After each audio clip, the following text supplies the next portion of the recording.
اعوذ باللہ من الشیطان الرجیم، بسم اللہ الرحمن الرحیم۔ یا ایہا الذین آمنوا ما لکم اذا قیل لکم انفروا فی سبیل اللہ اثاقلتم الی الارض ارضیتم بالحیاۃ الدنیا من الآخرۃ فما متاع الحیاۃ الدنیا فی الآخرۃ الا قلیل۔ سورۃ التوبہ آیت نمبر 38، شروع سے لے کر آیت نمبر 37 تک عرب کے مشرکین سے اعلان برات اور اہل کتاب سے مسلمانوں کے تعلقات اور جہاد کی بنیادی احکام، بدر اور حنین کے واقعات اور ان میں اللہ تعالیٰ کی نصرت اور غیبی مدد کا تفصیلی ذکر کرنے کے بعد اب جنگ تبوک کا تفصیلی ذکر اور اس میں منافقین کے کردار کو کھول کر بیان کیا گیا ہے۔ اس جنگ سے پیچھے رہنے والوں پر شدید ناراضگی کا اظہار کیا گیا ہے، اس لیے اس صورت کو فاضحہ یعنی منافقین کو رسوا کرنے والی بھی کہا جاتا ہے۔ علاوہ ازیں جہاد پر ابھارنے کے لیے وعدہ وعید اور اجر و ثواب کا تذکرہ بھی اس میں موجود ہے۔ یا ایھا الذین آمنوا، اے لوگو جو ایمان لائے ہو، ما لکم کیا ہے تمہیں، اذا قیل لکم جب کہا جاتا ہے تم سے، انفروا نکلو، فی سبیل اللہ اللہ کی راہ میں، اذ ثاقلتم الی الارض تو تم گھر پڑتے ہو زمین کی طرف، نہایت بوجھل ہو جاتے ہو۔ یہ لفظ تثاقل اور اثاقل اس کے معنی کسی بوجھ کو محسوس کرنا اور نیچے کی طرف دبنا یعنی بھاری پن محسوس ہونا، ان معنوں کے لیے استعمال ہوتا ہے۔ تو اب کہا یہ جا رہا ہے کہ جب تم سے یہ کہا جاتا ہے کہ اللہ کی راہ میں نکلو، جہاد کے لیے نکلو، تو تم زمین کے ساتھ مزید چمٹ جاتے ہو۔ بھاری ہونے کے مفہوم کو انتہا تک پہنچانے کے لیے بھی یہ لفظ استعمال ہوتا ہے۔ اس ثاقل تم یعنی نہایت بھاری اور بوجھل ہو جاتے ہو، اٹھانے سے نہیں اٹھتے۔ اس کا باعث اس کے سوا کیا ہے کہ تم آخرت کے مقابلے میں دنیا کی معمولی زندگی کو ترجیح دے رہے ہو، اس لیے فرمایا ارضیتم کیا تم راضی ہو گئے ہو، بالحیات الدنیا دنیا کی زندگی سے، من الآخرہ آخرت کے مقابلے میں، یعنی آخرت کے بدلے میں تم نے دنیا کو اتنی ترجیح دے دی ہے کہ تم نے ہمیشہ ہمیشہ والی جنتوں اور ہمیشہ ہمیشہ والی کامیابیوں کو فراموش کر دیا ہے۔ تو آخرت کے مقابلے میں جو ہمیشہ والی زندگی ہے، جس میں وہ نعمتیں ہیں جو کسی آنکھ نے نہ دیکھی ہیں، نہ کسی کان نے سنی، اور نہ ان کا خیال کسی انسان کے دل میں آیا، اگر ایسا ہے تو پھر دنیا کی زندگی کا یہ ساز و سامان تو آخرت کے مقابلے میں بہت ہی تھوڑا ہے، جس کی کوئی حیثیت نہیں۔ تو اس لیے انداز دیکھیے، ارضیتم بالحیات الدنیا کیا تم راضی ہو گئے ہو؟ سوالیہ انداز اپنایا گیا ہے، کیا تم راضی ہو گئے ہو دنیا کی زندگی سے، من الآخرۃ آخرت کے مقابلے میں، فما متاع الحیات الدنیا پس نہیں ہے یہ دنیا کا ساز و سامان، فی الآخرۃ آخرت میں، الا قلیل مگر انتہائی تھوڑا، یعنی اس ساز و سامان کی کوئی حیثیت اور کوئی مقام نہیں ہے۔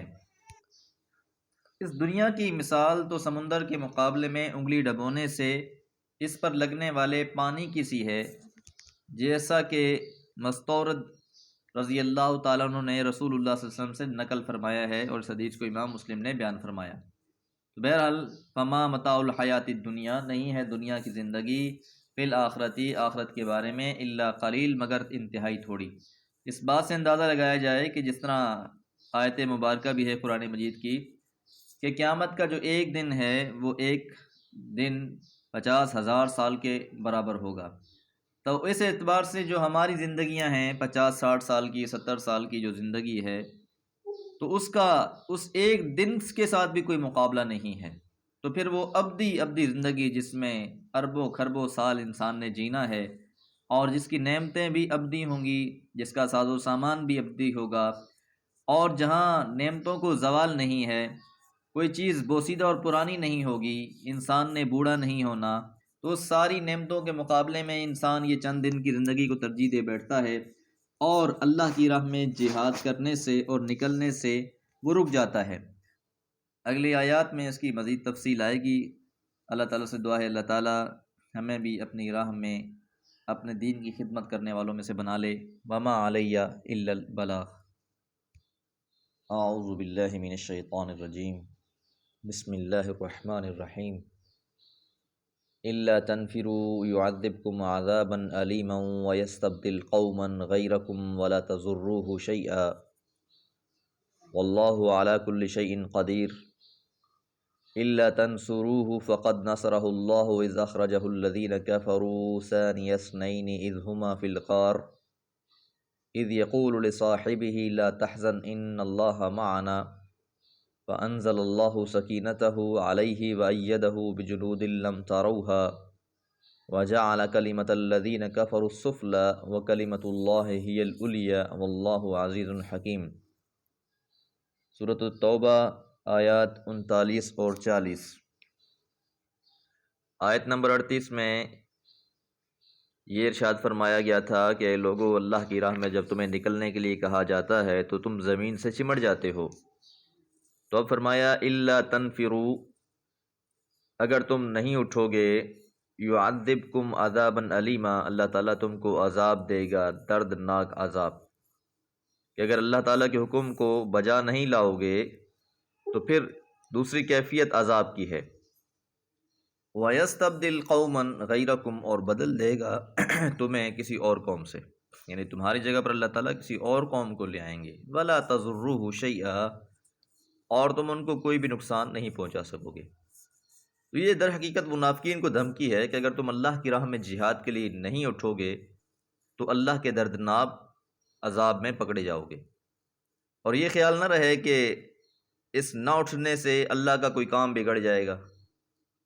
تمہارا اٹھنا خود تمہارے لیے موجب سعادت دنیا و آخرت ہے، یعنی دنیا اور آخرت کی سعادت کا باعث بنے گا۔ وگرنہ اللہ تعالیٰ چاہے تو اس قوم کو ہی بدل ڈالے اور ان کی جگہوں پر کسی اور قوم کو لے آئے جو اس کام کو سعادت سمجھتے ہوئے کریں۔ اللہ، اور اللہ تعالیٰ علی کل شیء، ہر چیز پر قدیر، قدرت رکھنے والے۔ الا تنصروہ، اور اگر تم مدد نہیں کرو گے اس کی، اور ضمیر یعنی اشارہ یہ رسول اللہ صلی اللہ علیہ وسلم کی طرف ہے۔ فقد نصرہ اللہ، پس تحقیق مدد کی ہے اس کی اللہ تعالیٰ نے، یعنی رسول اللہ صلی اللہ علیہ وسلم کی۔ اذ اخرجہ الذین کفروا، جب نکال دیا تھا انہیں ان لوگوں نے جنہوں نے کفر اختیار کیا ہے۔ ثانی اثنین، وہ دو کا دوسرا تھا۔ اذ ہما، جب وہ دونوں فی الغار، غار میں تھے۔ اس غار سے مراد سور پہاڑ کی چوٹی کے قریب واقع غار ہے جو مکہ سے جنوب کی طرف تقریباً 5 میل کے فاصلے پر ہے۔ آپ صلی اللہ علیہ وسلم کو یقین تھا کہ جب آپ مکہ سے نکلیں گے تو یہ کفار آپ کا تعاقب کریں گے، اس لیے آپ نے مدینے کا راستہ جو شمال کی طرف ہے چھوڑ کر جنوب کی سمت اختیار کی اور غار سور میں پناہ لی تاکہ تلاش کرنے والے آپ کو بآسانی تلاش نہ کر سکیں۔ تفسیر ماجدی میں ہے کہ اس غار کا دھانا اب تک اتنا تنگ ہے کہ صرف لیٹ کر ہی اس کے اندر جانا ممکن ہوتا ہے۔ تو جب رسول اللہ صلی اللہ علیہ وسلم نکلے، آپ اور آپ کے ساتھ حضرت ابوبکر صدیق رضی اللہ تعالیٰ عنہ، تو آپ نے آ کر اس غار میں پناہ لی اور 3 دن تک آپ نے اس غار میں قیام کیا، اور کفار تلاش کرتے کرتے اس دہانے تک بھی پہنچ گئے، لیکن اللہ تعالیٰ کی ایک خاص مدد اور نصرت تھی جس کی وجہ سے وہ آپ کو دیکھ نہیں سکے۔ اب جب کفار بالکل قریب پہنچ گئے تو حضرت ابوبکر صدیق رضی اللہ تعالیٰ عنہ کو فکر لاحق ہوئی کہ اگر انہوں نے ہمیں دیکھ لیا تو یہ رسول اللہ صلی اللہ علیہ وسلم کو نقصان پہنچا سکتے ہیں۔ تو اس لیے حضرت ابوبکر صدیق رضی اللہ تعالیٰ عنہ اس کیفیت میں بڑے غمگین اور پریشان ہوئے۔ تو رسول اللہ صلی اللہ علیہ وسلم فرمایا اذ یقول لصاحبہ، جب کہا اس کے ساتھی نے اسے لا تحزن، تم غم نہ کرو، ان اللہ معنا، اللہ تعالیٰ ہمارے ساتھ ہیں۔ یہاں صاحب، ساتھی ہونے کا شرف بھی حضرت ابوبکر صدیق کو ہی حاصل ہے۔ صاحب کا لفظ اصل میں اکثر اوقات ساتھ رہنے والی کے لیے استعمال ہوتا ہے، اس لیے قرآن مجید میں بیوی کو بھی صاحبہ کہا گیا ہے، انا یکون لہ ولد ولم تکن لہ صاحبہ، سورہ انعام کے اندر۔ باقی اصحاب رسول یا تو آپ سے پہلے ہجرت فرما گئے تھے یا بعض نے آپ کے بعد ہجرت فرمائی، لیکن حضرت ابوبکر صدیق رضی اللہ تعالیٰ عنہ اس سفر میں آپ کے ساتھ رہے۔ یہاں ایک اور نقطہ بھی ذہن میں رہے کہ جب موسیٰ علیہ السلام اپنی قوم کو لے کر نکلے تھے اور اس بحر کے کنارے، دریا کے کنارے پہنچے، اب آگے دریا نے راستہ روک رکھا ہے اور پیچھے فرعون اپنے لشکر کو لیے آ رہا ہے، تو اس کیفیت میں جب قوم نے خطرے کا اظہار کیا تو آپ نے فرمایا کلا انا معی ربی، ہرگز نہیں، یقیناً میرے ساتھ میرا رب ہے۔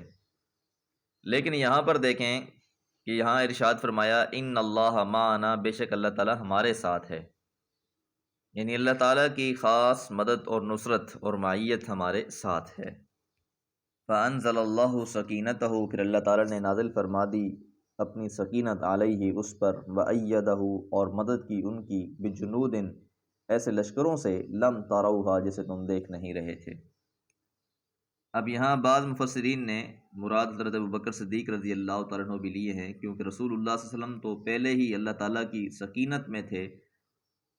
اللہ تعالیٰ نے حضرت ابوبکر صدیق رضی اللہ تعالیٰ عنہ کو بھی سکینت عطا فرمائی اور وہ مطمئن اور پرسکون ہو گئے۔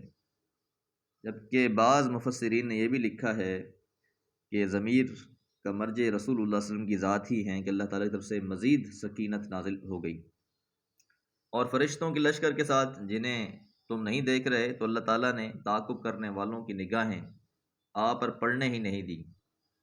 تو جہاں اللہ تعالیٰ نے اور بہت سی جگہوں پر رسول اللہ صلی اللہ علیہ وسلم کی مدد فرمائی، مسلمانوں کی ملائکہ کے ساتھ مدد فرمائی، یہاں پر بھی اللہ تعالیٰ کی ایک خاص نصرت اور مدد حاصل تھی۔ وَجَعَلَ كَلِمَةَ الَّذِينَ كَفَرُوا السُّفْلَىٰ، اور بنا دیا اللہ تعالیٰ نے کافروں کی بات کو نیچا، کہ ہر موقع پر، ہجرت کا موقع ہے، بدر کا موقع ہے، احد کا موقع ہے، خندق اور حدیبیہ کا موقع ہے، فتح مکہ، حنین اور تبوک کا، ہر جگہ کفر کو نیچے دکھایا ہے اللہ تعالیٰ نے۔ وَكَلِمَةُ اللَّهِ، اور اللہ تعالیٰ کا کلام، اللہ تعالیٰ کی بات، العلیٰ، وہ اونچی ہے۔ تو اللہ تعالیٰ کا بول ہی سب سے بڑا اور سب سے بالا ہے، اور اس کی بات کی اونچائی کہ جو اللہ تعالیٰ نے وعدے کیے نصرت کے، وہ سارے اللہ نے پورے کیے، اور جو کافروں نے دعوے کیے وہ کسی کو بھی پورا نہیں کر سکے۔ وَأَنْتُمُ الْأَعْلَوْنَ إِن كُنتُم مُؤْمِنِينَ، اور تم ہی غالب رہو گے اگر تم سچے ہو۔ واللہ عزیز حکیم، اور اللہ تعالیٰ تو زبردست حکمتوں والا ہے کہ اللہ تعالیٰ کے ہر کام میں حکمتیں ہوا کرتی ہیں۔ اللہ تعالیٰ سے دعا ہے اللہ تعالیٰ قرآن مجید سمجھ کر اس کے مطابق تزکیہ نفس کرنے کی توفیق عطا فرمائے۔ وما علیہ الا البلاغ۔